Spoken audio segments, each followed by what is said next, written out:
As-tu déjà remarqué que la froideur de quelqu'un peut blesser plus que n'importe quelle parole? Pendant que tu t'épuises à vouloir plaire, à courir après l'autre et à quémander des miettes d'attention, certains utilisent le silence et la distance comme une arme si puissante qu'elle transforme le désir en désespoir. L'erreur que tu commets est de croire que la présence constante crée de la valeur. En réalité, c'est précisément l'excès qui détruit l'intérêt. Mais rassure-toi, car aujourd'hui je vais révéler un secret que les stoïciens connaissaient déjà. La froideur calculée, cette absence qui étouffe et qui force l'autre à prendre conscience de combien tu lui es nécessaire. Sénèque disait, « Celui qui dépend de l'approbation des autres sera toujours un esclave. » Et c'est exactement cette indépendance intérieure, cette force à ne pas céder aux émotions, qui crée un magnétisme auquel personne ne peut résister. Dans cette vidéo, je vais te dévoiler les 8 piliers de cette froideur implacable qui feront que n'importe qui viendra à ressentir ton absence comme une douleur presque insupportable. Prépare-toi, car lorsque tu auras maîtrisé cette technique, tu comprendras que ce n'est pas le cri ni l'insistance qui conquièrent, mais le pouvoir silencieux d'une froideur que personne ne peut supporter. Premier pilier, parle moins. As-tu déjà remarqué que certaines personnes captent ton attention non pas par ce qu'elles disent, mais par ce qu'elles taisent? Pendant que tu te démènes pour remplir chaque silence de justification, d'explication et de confidence, d'autres maîtrisent l'art de parler peu, mais d'impacter beaucoup. Le problème, c'est que tu crois qu'en parlant davantage, tu vas mieux connecter, alors qu'en réalité, tu fais exactement l'inverse. Quand tu parles trop, tu dévoiles tout ton mystère d'un seul coup. C'est comme raconter la fin d'un film dès le début. Où est la curiosité? Où est l'envie d'en savoir plus sur toi? Chaque mot inutile que tu prononces est une partie de ton pouvoir que tu abandonnes sans le savoir. Le silence n'est pas un vide. C'est un espace où l'imagination de l'autre travaille. Quand tu cesses de tout expliquer, quand tu ne livres pas chaque détail de ta vie, de tes pensées, de tes émotions, tu forces l'autre à se demander « Mais que pense-t-il » Et crois-moi, cette question dans son esprit est beaucoup plus puissante que n'importe quelle réponse que tu pourrais donner. Pense aux fois où tu t'es senti plus intéressé par quelqu'un qui ne t'a pas tout dit tout de suite, qui répondait brièvement, qui éveillait ta curiosité. Compare cela avec quelqu'un qui, en 5 minutes, avait déjà tout raconté de sa vie, de ses problèmes et de ses projets. Qui a éveillé le plus ton intérêt? L'excès de parole révèle le besoin et le besoin révèle le manque d'assurance. Plus tu ressens le besoin de trop expliquer, de tout justifier, de raconter chaque détail de ton quotidien, plus tu montres que tu dépends de l'approbation de l'autre. Or, celui qui dépend de l'approbation perd tout pouvoir dans la relation. La vérité est simple, la personne qui parle moins contrôle davantage la conversation. Quand tu réduis tes mots, chacun d'eux pèse plus lourd. On commence à écouter avec attention parce qu'on sait que ce que tu dis a de la valeur. Le silence devient ton allié. Il existe une grande différence entre communiquer et bavarder. Communiquer, c'est partager ce qui compte vraiment, créer une connexion réelle. Bavarder, c'est déverser des mots sans but, juste pour combler le vide ou capter l'attention. Le premier suscite l'intérêt, le second fatigue. Apprends donc à filtrer tes mots. Cela fera de toi une personne plus mystérieuse, plus respectée et plus attirante. Le silence est aussi une façon de te valoriser. Chaque fois que tu résistes à l'envie de tout dire, tu t'envoies un message à toi-même. J'ai de la valeur, je n'ai pas besoin de mendier l'attention avec des mots désespérés. Et rappelle-toi, tu n'as pas à répondre immédiatement. Quand quelqu'un te pose une question, accorde-toi une pause. Quand quelqu'un te raconte quelque chose, tu n'as pas besoin de répliquer aussitôt avec une anecdote similaire. Ce temps que tu prends avant de répondre est l'endroit exact où réside ton pouvoir. Parce que plus tu essaies d'amuser, plus tu deviens un clown. Et les clowns divertissent, oui, mais ils n'inspirent ni respect ni désir. Avant d'aller loin, je te serais reconnaissant si tu mets un j'aime à la vidéo, cela m'aiderait à continuer de diffuser cette philosophie. Si tu n'es pas encore abonné, je te recommande de t'abonner et d'activer la cloche pour ne manquer aucune vidéo. Deuxième pilier, savoir disparaître au bon moment. L'art de disparaître au moment juste est une des armes les plus puissantes que tu puisses maîtriser. Il ne s'agit pas d'être cruel ni indifférent. Il s'agit de comprendre que ta présence constante détruit toute possibilité de manquer à quelqu'un. Quand tu es toujours disponible, toujours connecté, toujours en train de répondre immédiatement, tu deviens banal, prévisible et donc facile à ignorer. Beaucoup croient que cette disponibilité permanente est une preuve d'amour. En réalité, c'est un signe de manque et de dépendance. Tu deviens comme l'air, essentiel, mais qu'on ne remarque que lorsqu'il manque. Et voilà la clé, tu peux choisir stratégiquement ces moments où ton absence aura plus d'impact que ta présence. Disparaître ne veut pas dire fuir pour toujours, ni ignorer de façon brutale. Cela signifie partir au bon moment, par exemple quand la conversation est agréable, quand on s'attend à ta présence, quand on commence à tenir ta disponibilité pour acquise. C'est à ce moment-là que ton absence crée un véritable tremblement émotionnel. Souviens-toi de tes propres expériences. Cette personne toujours prompte à répondre, qui soudain met des heures, voire des jours à le faire. Comment t'es-tu senti? Tu t'es mis à réfléchir, à t'interroger, à ressentir un vide. Voilà le pouvoir de l'absence. La présence nourrit, mais l'absence construit l'imaginaire. C'est quand tu n'es pas là que l'autre pense à toi, qu'il idéalise les moments passés, qu'il attend avec impatience le prochain.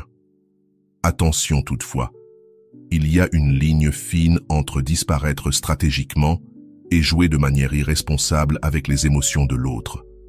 Le but n'est pas de manipuler ni de faire souffrir, mais de créer un rythme où ta présence est précieuse, jamais banale. Quand tu maîtrises ce rythme, tu remarques que l'autre commence à chérir davantage ces moments avec toi. Tu n'es plus perçu comme une option, mais comme une priorité, parce qu'il sait que tu peux choisir d'investir ton énergie ailleurs. Les personnes qui ne disparaissent jamais deviennent invisibles. Celles qui savent s'absenter au bon moment deviennent inoubliables. Les relations, comme la vie, ont besoin de rythme, des temps d'intensité et des temps de calme. Si tu forces l'intensité en étant toujours présent, tu tues la magie. Mais si tu sais te retirer avec intelligence, tu deviens celui dont on se souvient, celui qu'on attend, celui qu'on désire. Apprendre à disparaître, c'est apprendre à avoir confiance en ta valeur. C'est croire que tu es assez intéressant pour être rappelé, même quand tu n'es pas là. Et c'est comprendre que parfois, ton absence parle plus fort que 1000 mots. La nécessité est comme un parfum trop fort.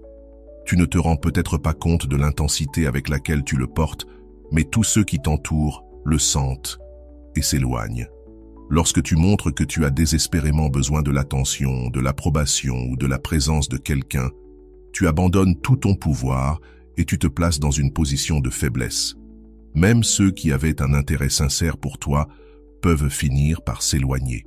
Car le problème avec le manque, c'est qu'il est contagieux, mais d'une manière négative. Quand tu agis comme si ton bonheur dépendait entièrement de l'autre, tu poses un poids énorme sur ses épaules. Personne ne veut porter la responsabilité du bonheur complet d'un autre. C'est étouffant et même effrayant. Le manque se manifeste de 1000 façons. C'est envoyer 3 messages alors qu'on n'a pas eu de réponse au premier. C'est annuler tous ses plans quand l'autre appelle à la dernière minute. C'est changer d'opinion pour plaire. C'est accepter la moindre miette d'attention comme si c'était un festin. C'est vérifier sans cesse si la personne a vu ton message, si elle a publié sur les réseaux sociaux, si elle est en ligne. Quand tu ne montres pas de besoin, tu deviens automatiquement plus attirant. Pourquoi? Parce que la nécessité est synonyme de faible estime de soi. Si tu ne te valorises pas, pourquoi quelqu'un d'autre devrait-il le faire? Mais quand tu montres que ta vie est complète, que tu as tes propres passions, tes propres intérêts, que tu peux être heureux sans la présence constante de l'autre, tu éveilles naturellement curiosité et respect. La personne émotionnellement indépendante est un défi. On ne peut pas la contrôler avec des miettes d'attention. On ne peut pas la manipuler avec des jeux psychologiques. Elle ne demande pas une validation constante. Et paradoxalement, c'est justement ce qui pousse les autres à vouloir lui donner ce qu'elle ne demande pas. Le manque naît toujours du même moteur, la peur. La peur d'être rejeté, abandonné, oublié. Mais montrer ce besoin ne prévient pas ces choses. Au contraire, il les rend encore plus probables. Ceux qui montrent du manque deviennent prévisibles, et ce qui est prévisible perd rapidement son attrait. Il y a une grande différence entre montrer de l'intérêt et montrer du besoin. Montrer de l'intérêt, c'est dire « j'aime être avec toi, je valorise ta compagnie, je tiens à toi ». Montrer du besoin, c'est dire « je ne peux pas vivre sans toi, mon bonheur dépend de toi, je ferai tout pour ne pas te perdre ». Celui qui ne montre pas de manque dégage une énergie différente. Il est présent parce qu'il le veut, pas parce qu'il en a besoin. Il donne son attention par choix, pas par peur. Il investit dans la relation parce qu'il y voit de la valeur, pas parce qu'il redoute la solitude. Et c'est là que la magie opère. Quand tu arrêtes de montrer du besoin, les autres commencent à te poursuivre. Pourquoi?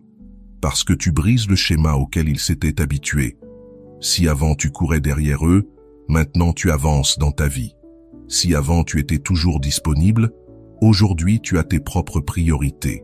Et cela crée une inquiétude, une tension, qui les pousse à vouloir retrouver la place qu'ils avaient dans ta vie. Le vrai secret, c'est de construire une vie tellement riche et passionnante que la présence de l'autre devient un bonus, pas une nécessité. Quand tu as des passions, des amis qui te valorisent, des projets qui te motivent, tu arrêtes naturellement de montrer du manque parce que tu n'as plus besoin d'une validation extérieure pour te sentir complet.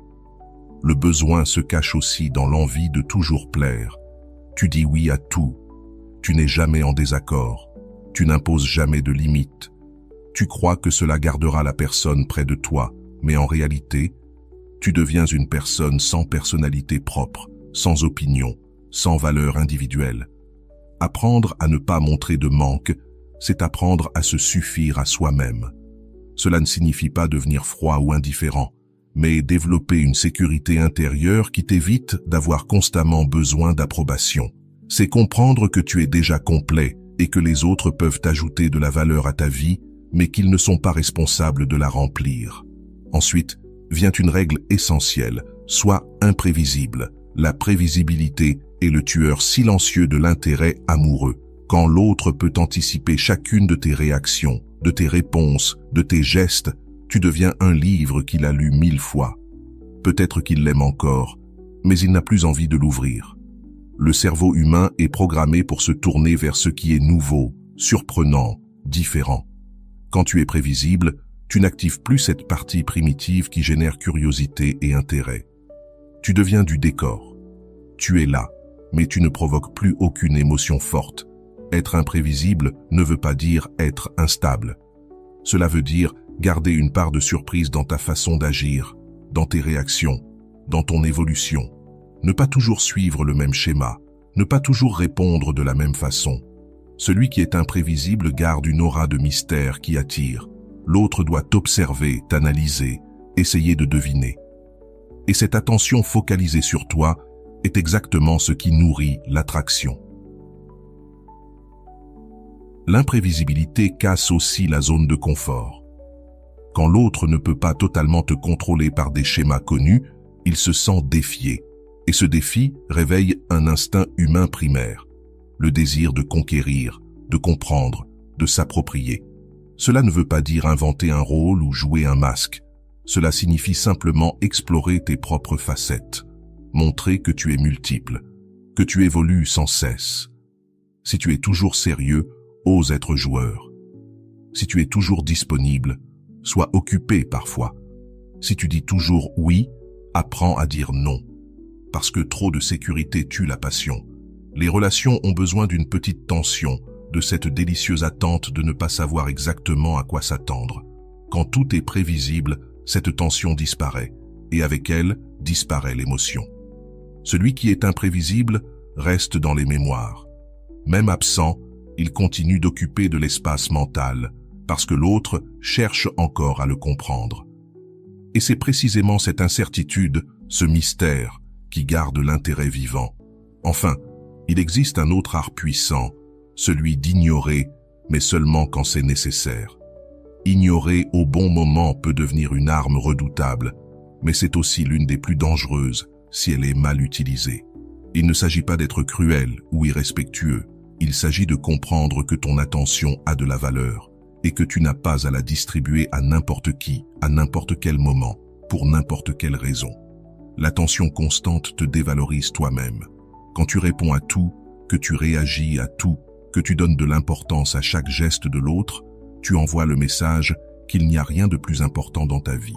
Tu démontres à cette personne qu'elle peut toujours compter sur ta réaction, et cela enlève totalement la valeur de ton attention. Ignorer les comportements qui ne méritent pas de réponse est une preuve de force. Quand quelqu'un te met à l'épreuve, se moque de toi ou cherche à attirer ton attention de manière négative, ta réaction est exactement ce qu'il espère. Ignorer brise ce cycle et montre que tu refuses de nourrir les jeux émotionnels immatures. Le pouvoir d'ignorer réside dans le contrôle de ton énergie. Chaque fois que tu choisis de ne pas réagir à quelque chose qui, d'ordinaire, t'aurait provoqué, tu démontres un contrôle émotionnel et une maturité. Et ces qualités sont extrêmement attirantes. Elles forcent les autres à te respecter davantage. Lorsque tu ignores stratégiquement, tu obliges l'autre à hausser son niveau de jeu. Si auparavant, il obtenait ton attention pour un rien, désormais, il devra faire plus d'efforts, se montrer plus intéressant et mieux te traiter pour recevoir une réponse de ta part. C'est comme si tu élevais la barre sur la façon dont tu veux être traité. Il y a une grande différence entre ignorer par malice et ignorer par nécessité. Ignorer par malice, c'est chercher à blesser, à se venger, à faire culpabiliser. Ignorer par nécessité, c'est protéger ton énergie et ta dignité. Le vrai obstacle, c'est la peur. La peur qu'ignorer fasse fuir l'autre, qu'il s'éloigne ou se fâche.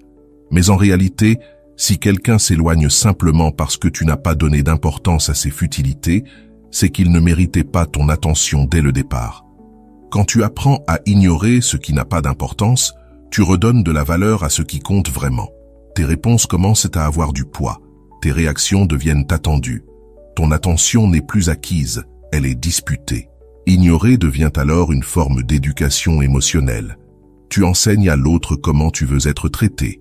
En ne répondant qu'aux bons comportements et en rejetant les mauvais, tu façonnes la dynamique de la relation. Celui qui sait ignorer quand il le faut ne se laisse jamais emporter dans des discussions inutiles. Il n'a pas besoin d'avoir le dernier mot, de prouver qu'il a raison ou de réagir à chaque provocation.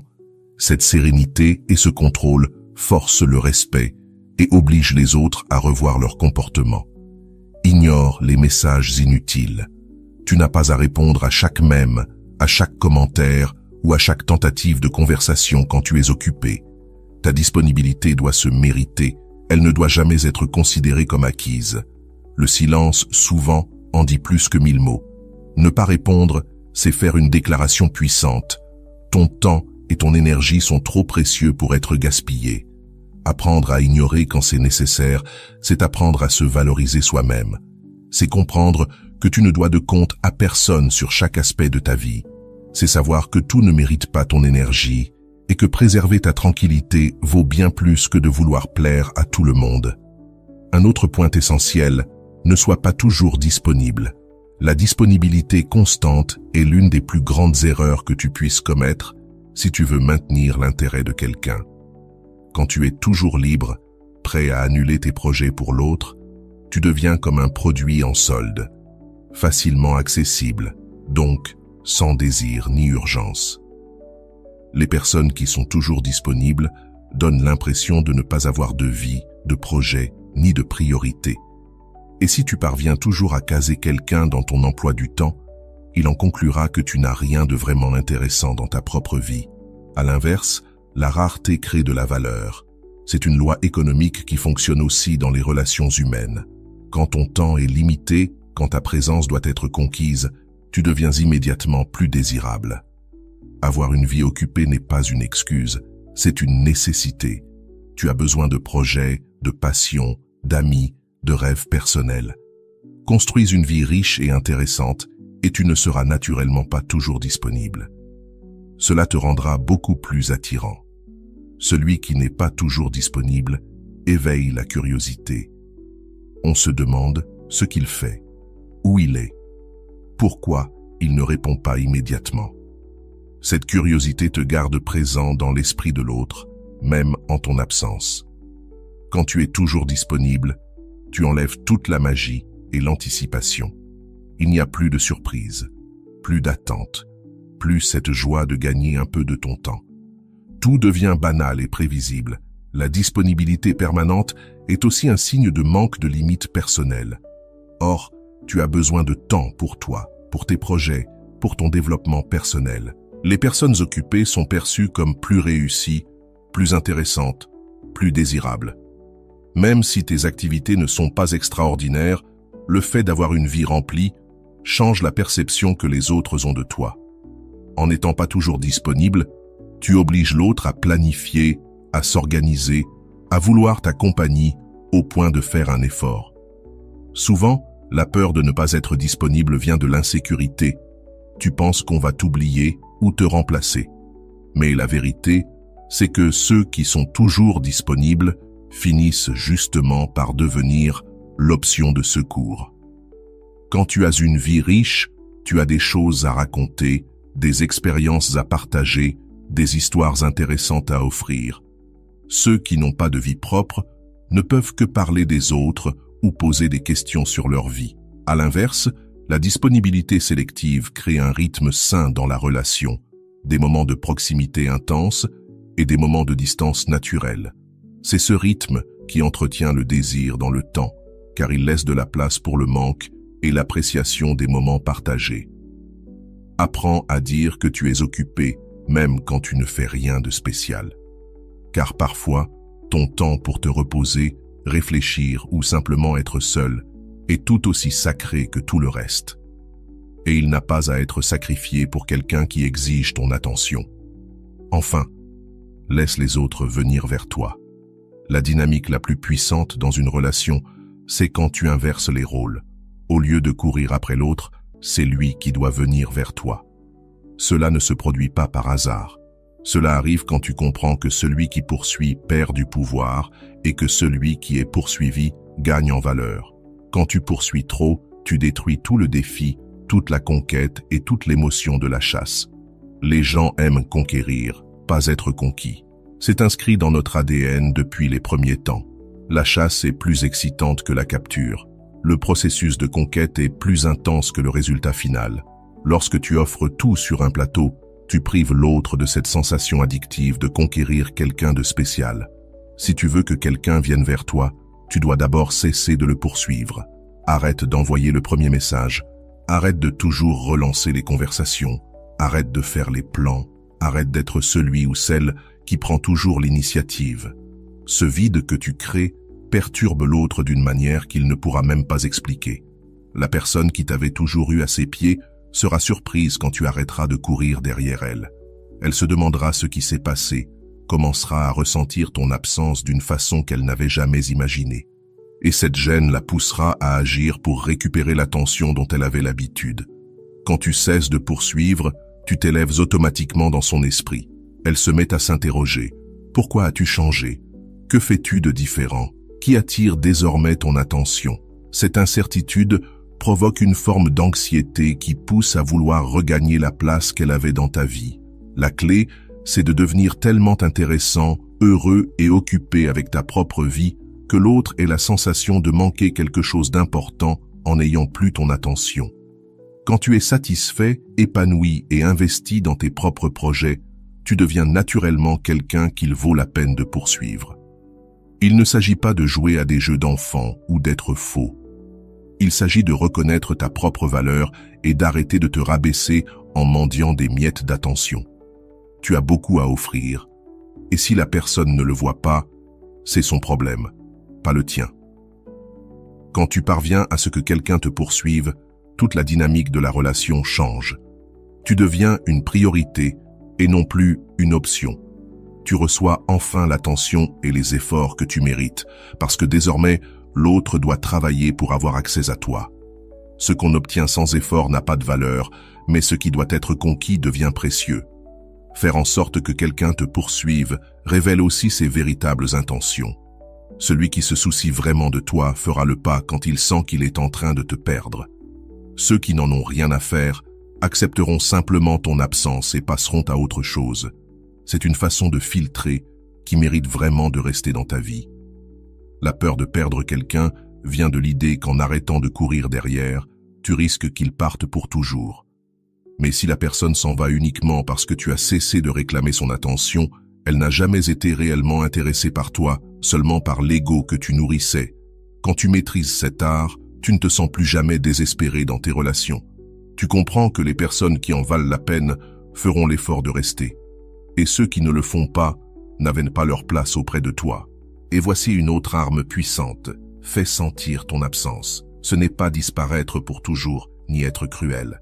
C'est devenir une présence si marquante, si unique, que ton absence laisse un vide qu'aucun autre ne peut combler. La plupart des gens passent dans la vie des autres sans laisser de traces. Ils deviennent un visage parmi d'autres, un nom dans une liste de contacts, un souvenir qui s'efface avec le temps. Mais certains marquent tellement que leur absence fait mal. Pour qu'on te regrette, il faut d'abord qu'on t'ait remarqué. Disparaître n'a pas de sens si tu n'as jamais marqué l'esprit de la personne. Tu dois créer des moments uniques, des conversations mémorables, des expériences qu'elle n'aura avec personne d'autre. Tu dois devenir irremplaçable, être inoubliable. Ce n'est pas chercher à plaire à tout le monde. C'est avoir une personnalité forte, des opinions, une façon unique de voir le monde. C'est être authentique et laisser les autres chercher ailleurs s'ils n'aiment pas. Quand tu deviens inoubliable, tu occupes un espace mental permanent. Même entouré de 1000 distractions, la personne gardera un coin de son esprit réservé à toi. Parce que tu as éveillé en elle des émotions uniques, une énergie qu'elle ne retrouve nulle part ailleurs. Ton absence devient une sorte de faim émotionnelle. Et quand tu sais cultiver ce manque, tu ne seras plus jamais facilement oublié ou remplacé. Parce que tu auras créé quelque chose d'unique et de spécial que personne ne peut reproduire. Tu deviens irremplaçable dans la vie de ceux qui comptent. Le vide que tu laisses est la preuve de ton impact. C'est la véritable mesure de ta valeur. Et une fois que tu comprends ça, tu ne te contenteras plus jamais de miettes d'attention. Tu sauras que ton pouvoir ne réside pas dans les supplications ou les cris, mais dans le silence calculé, dans l'absence qui pèse, dans la froideur qui brûle. Mais laisse-moi te dire une vérité douloureuse. La plupart des gens qui entendent ces mots n'appliquent jamais rien. Ils continueront à courir derrière, à mendier, à s'humilier pour des personnes qui n'en ont rien à faire. Ils continueront à être une option, jamais une priorité. Parce que rester faible est plus confortable que se valoriser. Parce que faire semblant est moins effrayant que d'être authentique. Appliquer cette froideur stratégique demande du courage. Le courage de se valoriser vraiment, d'accepter de perdre des gens dans le processus, d'affronter la peur de la solitude. Mais si tu es encore là, en train d'écouter, c'est que tu n'es pas comme les autres. Toi, tu es prêt à changer. Est-ce que ça vaut la peine? Dès le moment où tu commenceras à appliquer ces piliers, ta vie changera d'une manière que tu n'imagines même pas. Les gens commenceront à te regarder différemment. Ils commenceront à te respecter davantage. Ils chercheront à obtenir ton attention, au lieu que ce soit toi qui cours après la leur. Tu découvriras qu'il y avait en toi un pouvoir resté trop longtemps endormi. Tu comprendras que tu as toujours eu plus de valeur que ce que tu croyais. Le problème n'a jamais été que tu n'étais pas assez bien. Le vrai problème, c'est que tu ne t'étais pas suffisamment valorisé. Et la première personne qui goûtera à ta nouvelle posture sera justement celle que tu as toujours cherché à impressionner. Elle sera surprise quand tu arrêteras d'envoyer les premiers messages. Elle sera dérangée quand tu ne seras plus toujours disponible. Elle sentira une lourdeur dans la poitrine en réalisant qu'elle a perdu le contrôle qu'elle exerçait sur toi. Et tu sais ce qui se passera. Elle commencera à faire tout ce que tu as toujours voulu qu'elle fasse. Te chercher, faire des efforts, te valoriser vraiment. Pourquoi? Parce que tu seras devenu rare, imprévisible, insaisissable. Exactement ce qu'il faut pour réveiller une vraie passion. Mais attention, ce pouvoir est addictif. Quand tu découvriras ce que ça fait d'être désiré plutôt que de supplier pour l'être, quand tu goûteras à la sensation d'être poursuivi plutôt que de poursuivre, tu ne voudras jamais revenir en arrière. Et c'est une excellente chose. Tu commenceras à attirer des personnes différentes, des personnes qui savent reconnaître la valeur, qui respectent les limites, qui apprécient vraiment ce qu'elles ont devant elles. Et automatiquement, tu repousseras les personnes toxiques, manipulatrices, celles qui n'avaient besoin que de quelqu'un de désespéré pour mieux le contrôler. Certaines personnes te traiteront de froid, de calculateur, de cruel. Laisse-les parler. Ce sont les mêmes qui t'écrasaient quand tu étais trop disponible, trop attentionné, trop dévoué. Aujourd'hui que tu as appris à te valoriser, ils ont perdu le jouet qu'ils pouvaient maltraiter. La froideur létale, ce n'est pas devenir une mauvaise personne. C'est devenir une personne forte. C'est comprendre ta valeur et amener les autres à la comprendre aussi. C'est arrêter d'accepter n'importe quoi et commencer à exiger ce que tu mérites. Quand tu maîtriseras complètement cet art, tu regarderas en arrière et tu te demanderas comment tu as pu vivre si longtemps, en t'humiliant, en suppliant, en te rabaissant.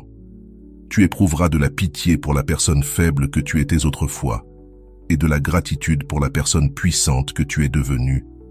Le monde est rempli de gens désespérés d'attention, d'amour et de validation. Mais ceux qui connaissent leur valeur, ceux qui ont maîtrisé l'art de la froideur létale, ceux qui savent créer le manque, ceux-là sont rares comme les diamants. Et les diamants n'ont pas besoin de demander à être remarqués. Ils brillent, et tout le monde s'arrête pour les admirer. Maintenant, le choix t'appartient. Continuer à être un parmi la foule de désespérés ou devenir quelqu'un que tout le monde veut conquérir, mais que peu réussissent à obtenir. La froideur létale est entre tes mains. Utilise-la avec sagesse. Si tu es arrivé jusqu'ici, permets-moi de te remercier profondément pour ton temps et ton attention consacrée à cette vidéo. Avant de partir, abonne-toi à la chaîne si ce n'est pas encore fait.